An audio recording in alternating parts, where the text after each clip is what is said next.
আমার আল্লাহ রব্বুল আলামিন চাই না তুমি আমি আল্লাহর জাহান্নামে যাই।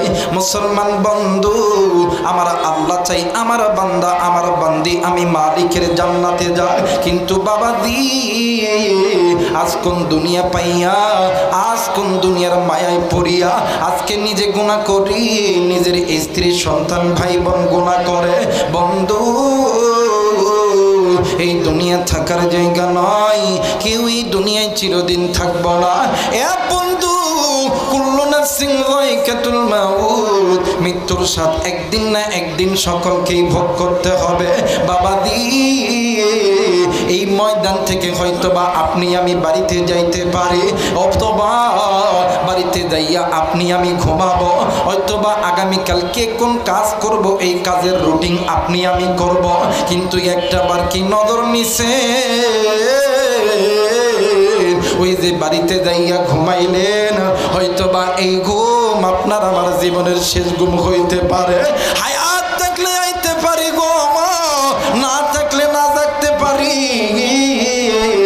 এই জন্য বলতেছি, কেন বাদান আপনি গুনাহ করবেন? এই গুনাহ আপনাদেরকে আল্লাহর জাহান্নামের আগুনে জ্বলাইবে। বাবা দি আল্লামা ইবনুল জাওজি রাহমাতুল্লাহ আলাইহি উনিউনুল হিকায়াত নামক একটা কিতাব লিখেছেন। এই কিতাবের ভিতরে আল্লাহর বান্দা তিনি একটা ওয়াকিয়া বর্ণনা করেছেন।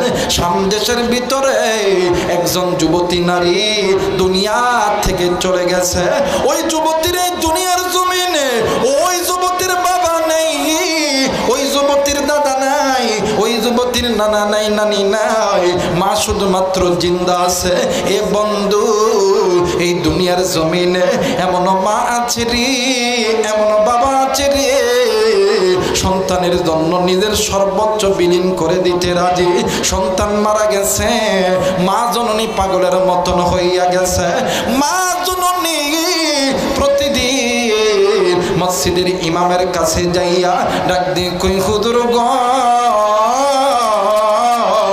আপনার কাছে এসেছি, বলেন হুজুর বলেন না, আপনার কাছে এমন কোন আমল আছে কিনা যে আমলটা করলে আমার আল্লাহ আমার মাইয়ার সঙ্গে আবার সাক্ষাৎ করে দিবে। হুজুর ডাক দিয়ে কই, মা গো এমন কোন আমল আমার জানা মতে নাই। এ নগর বাবা দিরা রে, এ সঙ্গাসির মায়েরা, এ কলিজার টুকরা যুবক বন্ধু, আমিও তো আপনাদেরই সন্তান। কারো হয়তো বা ভাই, কারো হয়তো বা বাবা, কারো হয়তো বা বড়, কারো হয়তো বা ছোট ভাই রে। অন্তরের অন্তর দিয়ে কথাগুলো বলতেছি, অন্তর দিয়ে শুনে যা। হেদায়েতের মালিক আমরা বক্তা নয়, হেদায়েতের মালিক কোনো আলেম নয়, হেদায়েতের মালিককে জোরে বলেন কে?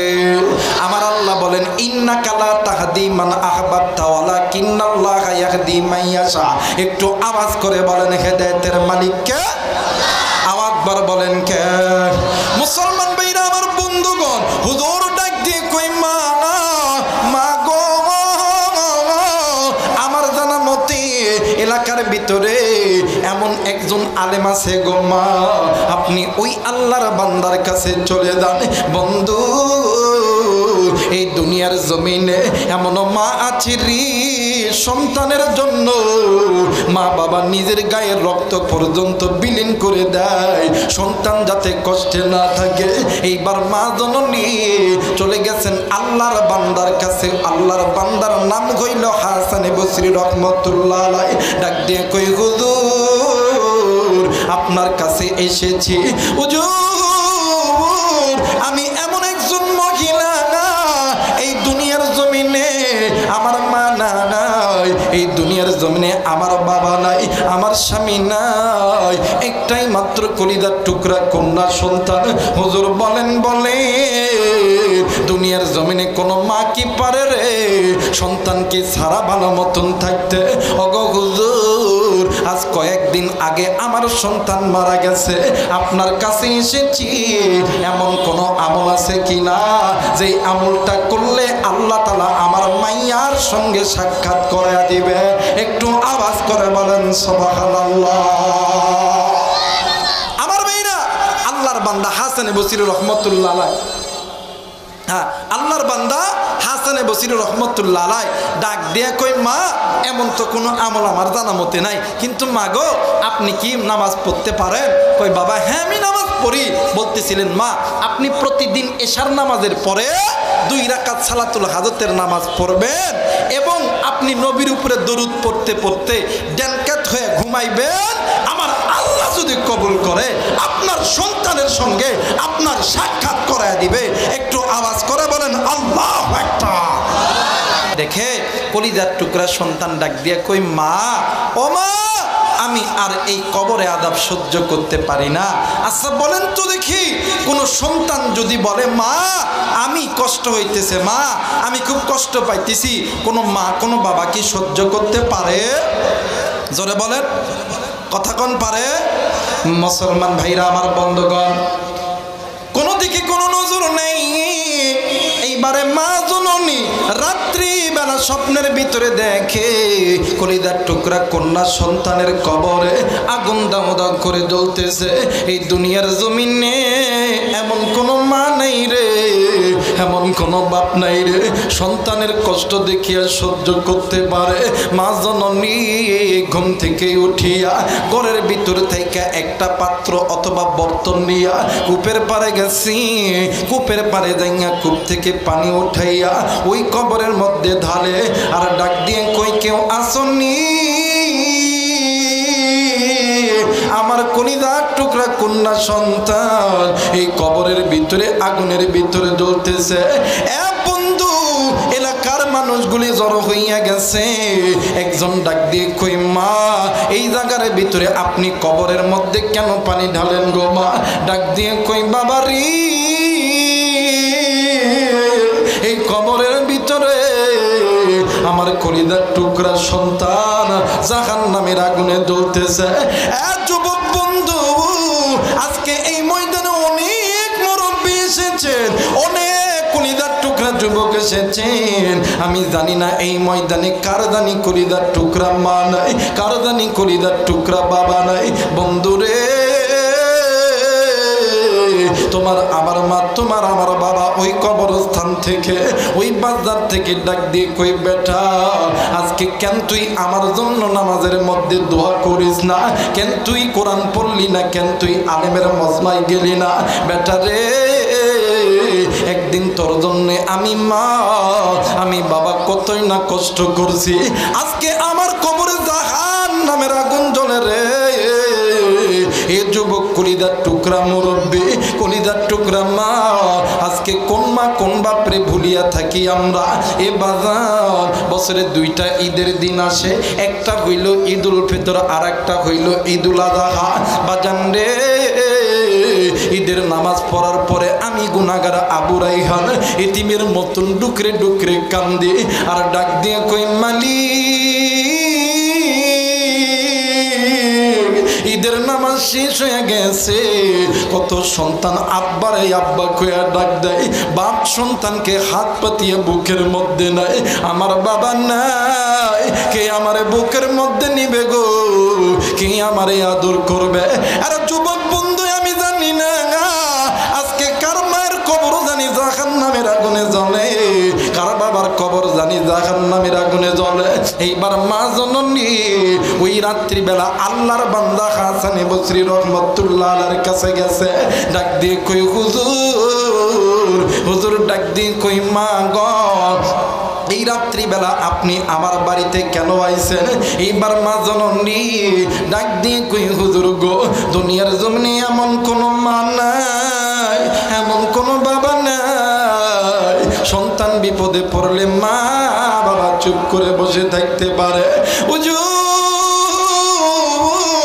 আমি মা স্বপ্নে দেখি গো আমার সন্তান কেমন জানি ওই কবরের আগুনে হাউমাউ হাউমাউ করে কান্দে। হুজুর ডাক দিয়ে কই মা গো কবরের আযাব তো বন্ধ করার শক্তি আমার নাই। মা জননী ডাক দিয়ে কই বাবা গো ও বাবা এমন কোনো আমল আছে কিনা বলো না যে আমলটা করলে আমার আল্লাহ আমার মাইয়ার কবরের আযাবগুলোকে মাফ করে দিবে। এই সলগাছির বাবারা এই কলিজার টুকরা মুরব্বীরা আমি জানি না রে এই ময়দানে কার জানি মা দুনিয়াতে নাই, বাবা দুনিয়াতে নাই, এই দুনিয়াতে যার মা নাই রে, যার বাবা নাই, এর চাইতে বড় এতিম বড় অসহায় কেউ নাই রে বাবা। এ বন্ধু, এইবার মা জননী যখন এই কথা বলছে, হুজুর ডাক দিয়ে কই মা একটা আমল আছে, আপনি কি পারবেন কিনা বলেন না। মা জননী ডাক দিয়ে কই হুজুর, আমি মা যদি মরেও যায়, আমি মার যদি কষ্ট হয়, আমি মা সন্তানের জন্য আমি মা সব করতে রাজি, কিন্তু আমি আমার সন্তানকে জাহান্নামের আগুনে জ্বালাইতে রাজি নয়। একটু আওয়াজ করে বলেন সুবহানাল্লাহ। আমার মেয়েরা, আমার বন্ধুগণ, এই সমাজে মা বাবা সন্তানের জন্য ভিক্ষা করে, মা বাবা রিক্সা চালায়, মা বাবা ভ্যান চালায়, জমিতে কাজ করে, কিন্তু সন্তান বড় হওয়ার পরে ওই মা বাপরে বিদ্যাঙ্গুলি দেখায়। কথা বলেন ঠিক কিনা আমার মেয়েরা? কিন্তু মনে করা দরকার, আজকে আপনি মা বাপরে কষ্ট দিতেছেন, আপনি একদিন বাপ হবেন, আপনারে আপনার সন্তান কষ্ট দিব। কথা কয় না কে? আমাদের সমাজে মা বাবা সন্তানকে আর্মি বানায়, পুলিশ বানায়, বিডিআর বানায়, জায়গা তুমি সব বেচে দেয়, কিন্তু সন্তান আর্মি বিডিআর পুলিশ হওয়ার পরে 2-1 বছর ভালোই থাকে, ভালো হওয়ার পরে মা বাপরে আর দেখেও না। কথা কয় না কে? দেখবেন ওই ঘরের মধ্যে এক ডাইনি আসে। আমার এই নওগাঁ জেলার একটা কথা কই, এক পোলার জন্য বাপ মা সব কিছু বিক্রি করছে, পোলারে চাকরি দিছে, পোলা ছুটিতে আইছে, ঘরের দরজা টন টন, বউ ঘরের দরজা খুলছে, খোলার পরে দেখে এই যা স্বামী আইছে, স্বামীরে দেখা এই বউ নাটকের কান্না তড়িৎ গতিতে যাইয়া বিছানার উপরে একটা কোলবালিশ লইয়া উল্টা পিঠ হয়ে কানতেছে। কথা কয় না এমন কান্না আছে না? আছে না? এখন স্বামী এখন কই কিরে ভালো মানুষ ঘরে আইলাম, এ বেটি কান দেখে ডাক দেখ, ওই ওই কি হয়েছে? কথা কয় না কেন? এ যারা আস্তে কথা কয় বড় বইয়ের কামাই খালো। কথা কয় না কেন? আমার মেয়েরা এবার ডাক দেখে, সন্তান ডাক দেখায়, কান্দো কেন বলো না? কই তোমার বাপ আর মায়ের সাথে ভাত খাইতাম না। কই কি হয়েছে? কই খাইতাম না, খাইতাম না। তোমার কাছে 2টা অপশান, একটা হইলো মা আর বাবা, আর একটা হইলো আমি, একটা ধরতে হবে, একটা ছাড়তে হবে। সন্তান ডাক দিয়ে কই মা আর বাপরে ধরলে কি হইব? কই আমার বাপে 10 লাখ টাকা দিছে, টাকা দে। কথা কয় না কে? আমার বাপে পালসার গাড়ি দিছে, চাবিটা দে, সকালবেলা উঠে বাড়ি যাবো। এখন এই হিজরা মরদ ডাক দিয়ে কই তোমারটাই ঠিক, তোমারটাই ঠিক, মার বাপরে ভাত দিতাম না। এ কথা কয় না কে? এই যুবক নজর করবি, যারা কথা কয় না ওটা মা বাপরে ভাত দেয় না। কথা কয় না কেন? আমার ভাইরা ডাক দিয়ে কই তোমারটাই ঠিক, তোমারটাই ঠিক, মার বাপরে ভাত দিতাম না, দিতাম না। কথা কয় না কে? কিন্তু যুবক, তুমি কোন মা কোন বাপরে ছাড়িয়ে দাও। এই জায়গায় অনেক মুরব্বী আছেন, অনেক যুবক আছেন, আমরা অনেক সময় আলেমদের কাছে দোয়া চাই না বাবা? চাই না? হুজুর আমার এই সমস্যা, হুজুর আমার এই সমস্যা, একটু দোয়া করেন, দোয়া চাই না? কিন্তু আলেমদের আগে 2জন ব্যক্তির দোয়া আল্লাহর দরবারে কবুল হয়। কলিদার টুকরা বাবা, কলিদার টুকরা চাচা, কলিদার টুকরা যুবক, কেমন কইরা বুঝাইলে বুঝবেন? আমার কাছে তো কোনো এলিম নাই, কোনো আমল নাই, কোরআন আমার কাছে আছে, কোরআন মাথায় নিয়ে বলতেছি আল্লাহর কসম, এই দুনিয়ার জমিনে যদি কোনো মা আর বাবা আসমানের মালিক আল্লাহর কাছে হাত তোলে, ওই মা আর বাবা চাইতে দেরি হয়, আমার আল্লাহ দিতে দেরি করে না। যুবক ভাইয়া, তোর কি দরকার? তুমি আর্মি হবা, পুলিশ হবা, ডাক্তার হবা, ইঞ্জিনিয়ার হবা, ওই মায়ের কাছে যায় বলবি মা আব্বা আমার আর্মি হওয়ার খুব শখ, বিডিআর হওয়ার খুব শখ, ডাক্তার হওয়ার খুব শখ, আমি আবুরা এখান কোরআন মাথায় নিয়ে বলে গেলাম। ওই মা আর বাবা আসমানের মালিক আল্লাহর কাছে হাত তুলবে, আমার আল্লাহ দিতে দেরি করবে।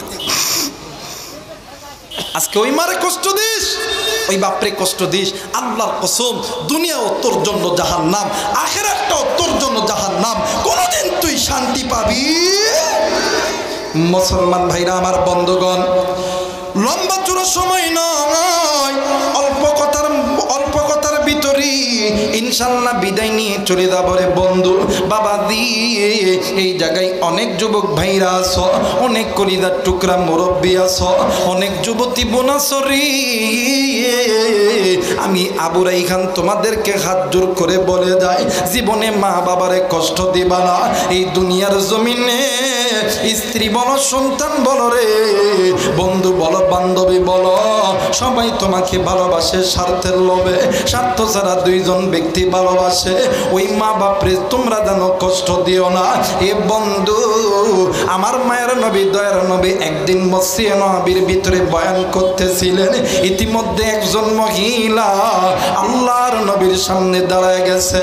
আমার মায়ের নবী ডাক দিয়ে কই, মা গো তুমি মহিলা এই মসজিদের মধ্যে কেন আইছো?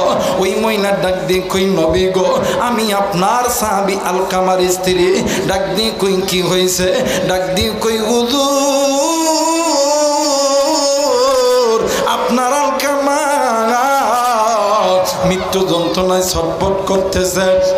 আল্লাহর নবী দৌড় দিয়ে আলকামার বাড়িতে গেছে।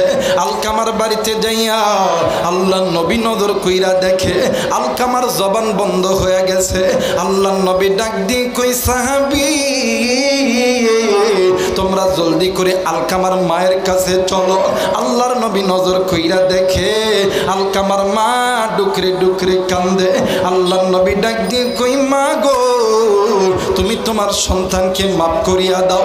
মা কোনো কথা বলে না, ডুকরে ডুকরে কান্দে। আল্লাহর নবী আবার আলকামার কাছে আইছে। আল্লাহর নবী আলকামার চিত্র দেখিয়া আমার নবীজি ডুকরে ডুকরে কান্দে। ইতিমধ্যে জিবরাইল আমিন ডাক দিয়ে কই, নবী গো আপনি কেন কান্দেন? আপনার কান্নার কারণ কি? ডাক দিয়ে কই, জিবরাইল এই যে নজর করিয়া দেখো না আমার আলকামা কি অবস্থায় আছে গো। জিবরাইল জিবরাইল ডাক দিয়ে কই, নবী গো আপনার আলকামা আল্লাহর আদালতে ধরা খেয়ে গেছে। আল্লাহর নবী ডাক দিয়ে কই, জিবরাইল এটা কেমনে সম্ভব হইল? ডাক দিয়ে কই, নবীজি ইয়া রাসূলুল্লাহ ইয়া হাবিবাল্লাহ আপনার আলকামা আল্লাহর হুকুম মানত, আপনি নবীর সুন্নত তরিকায় চলতো, কিন্তু মায়ের কথা ভালো মতন শুনতো না। আল্লাহর নবী ডাক দিয়ে কই, সাহাবীরা রে তোমরা জলদি করে আলকামার মায়ের কাছে চলো। এ বন্ধু আল্লাহর নবী আলকামার মায়ের কাছে যাইয়া ডাক দিয়ে কই, মা গো ও মা তুমি যদি তোমার সন্তানকে মাফ না করো মা, আমার আল্লাহ তোমার সন্তানকে মাফ করবে না।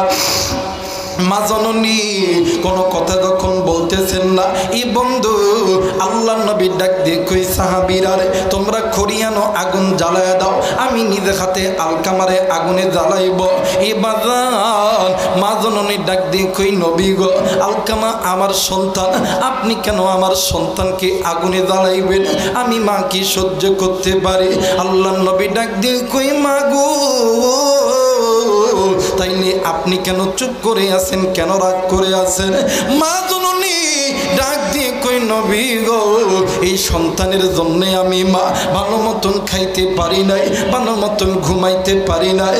এই সন্তানের জন্য আমি মা বালিশের কাঁথার ধরে ধরে টানছি, বিছানার চাদর ধরে ধরে টানছি। এই সন্তানের জন্য আমি মা মানুষের বাড়িতে বাড়িতে ঝিয়ের কাজ করছি। আমি মানুষে আমারে যতটুকু খাবার দিছে আমি মা নিজে খাই নাই, আমি এই সন্তানরে খাওয়াইছি।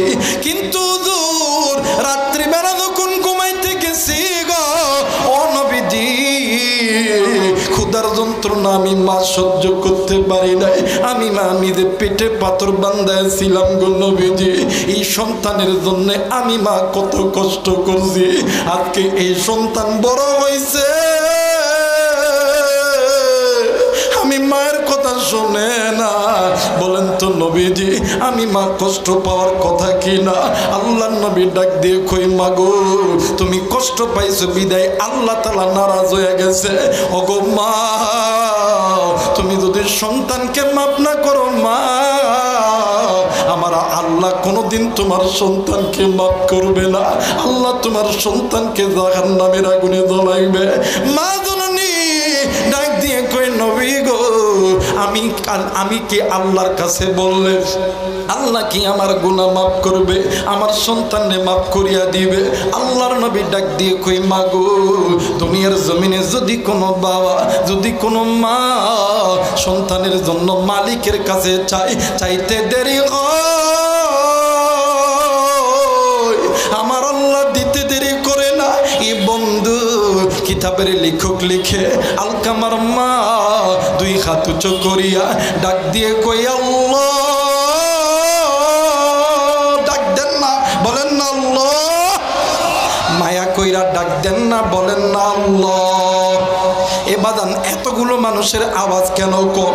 একটু আওয়াজ করিয়া ডাক দেন না, বলেন না আল্লাহ। আরেকবার ডাক দেন না, বলেন না আল্লাহ। আলকামার মা দুই চোখের পানি চিনে দিয়া ডাক দিয়ে কই, আল্লাহ, আমি মা সন্তানের প্রতি খুশি, আল্লাহ তুমি খুশি হইয়া দাও। কিতাবের লেখক লিখে রি মা জননী দোয়া করতে দেরি, আমার আল্লাহ সন্তানকে মাফ করতে দেরি হয় নাই। এ বন্ধু আজকে ওই মা যে কার নাই, ওই বাপ যে কার নাই রে, কার মা জানি কবরে, কার বাপ জানি কবরে জাহান্নামের আগুনে জ্বলে। হেরে যুবক বন্ধু, কলিজার টুকরা মুরব্বী, একদিন তুমি আমি ছোট্ট ছিলাম, ওই মা বাবা তোমারে আমারে রাইখা ওযু করছে, নামাজে দাঁড়াইবে, তুমি আমি ওয়া ওয়া করে কাঁদছি। মা জননী ওই দিন ফজর পড়ে নাই, বাবাও পড়ে নাই, দাদাও পড়ে নাই। ওই দিন কেন অনেক দিন মা বাবা নামাজ পড়ে নাই? ওলামা হযরত আছেন, জিজ্ঞেস করবেন, এক ওয়াক্ত নামাজ কাদা করলি 80 হুব্বা জাহান্নামে জ্বলতে হবে? আমি জানি না আজকে এই ময়দানে কার মায়ের কবর জানি জাহান্নামে জ্বলে, কার বাবার কবর জানি জাহান্নামে জ্বলে। তুমি আমি সন্তান হইয়া ওই মা বাবার জন্য কয়েকে দোয়া করে বাড়িতে যাব, দুই হাত উঁচু করে আল্লাহরে দেখান, আল্লাহ তুমি দেখো পিতা মাতার নেককার সন্তানগুলি হাত উঠাইছে, আল্লাহ নাফরমান সন্তানগুলি চলিয়ে গেছে। ওগো মালিক, তুমি এই নেককার সন্তানকে আল্লাহ তুমি কবুল করে নাও। জোরে বলেন আমিন।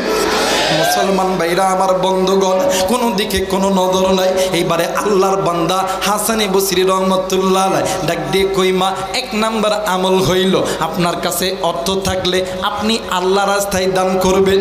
এই দানের ওসিলায় আমার আল্লাহ আপনার সন্তানের কবরের আযাব মাফ করবে।